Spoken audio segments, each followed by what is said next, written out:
Hi, everybody, and welcome to a new Ask the Expert video series from Safe Kids Worldwide.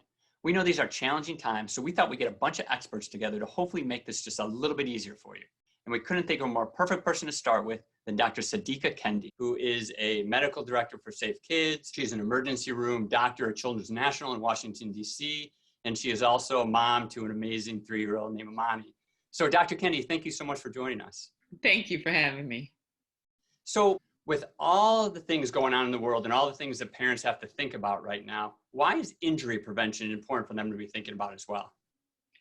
That's a great question. And, luckily, coronavirus has not been as significant for kids as it has been for adults. And kids generally are doing well.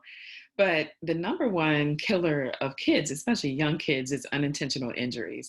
And one thing that this pandemic does is it puts more kids and more families in situations in which kids can be injured in their homes. And there are lots of different ways that kids can injure themselves in their homes.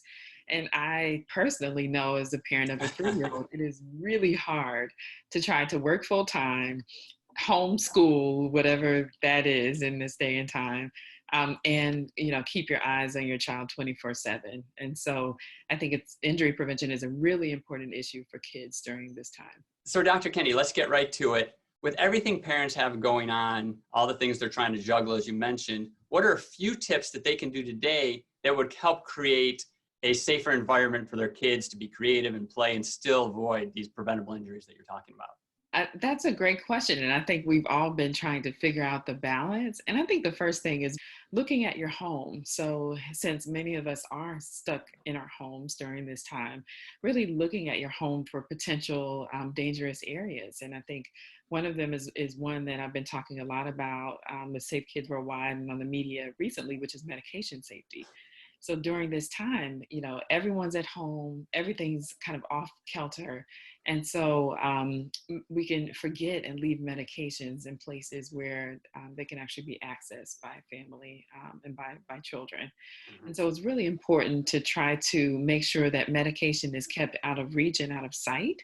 And that includes prescription medication as well as over-the-counter medication and even vitamins. So all of that needs to be kept out of reach and out of sight. And one of the things I've talked about is using timers to help remember to take the medication, rather than putting the medication somewhere that's easily accessible.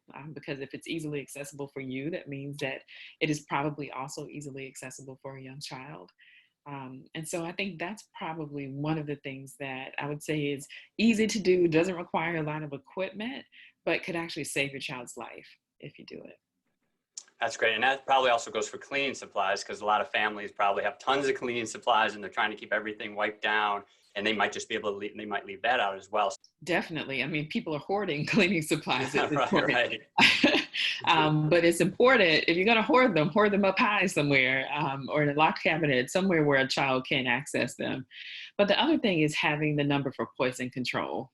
I think that's a really important number to save in your phone, to post up somewhere. It's 1-800-222-1222. They have experts who are on 24/7, 365 days a year. And those experts can actually give you advice on what you need to do, whether or not you need to go directly to the emergency department, if there are other things to consider. So they can be incredibly helpful, and any caregiver can call anytime. And you can actually call about children and pets as well, if pets have ingested something.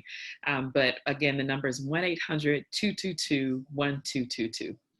Awesome. Well, thank you so much, Dr. Kendi. I know how busy you are, and we just really appreciate all your expertise, not only today, but every day. You're a total hero, and we're so appreciative of everything that you're doing. Thank you so much. This was a lot of fun. Good luck to the parents out there who are continuing to fight the good fight, taking care of your kids and yourselves and your families. For more safety information, visit safekids.org.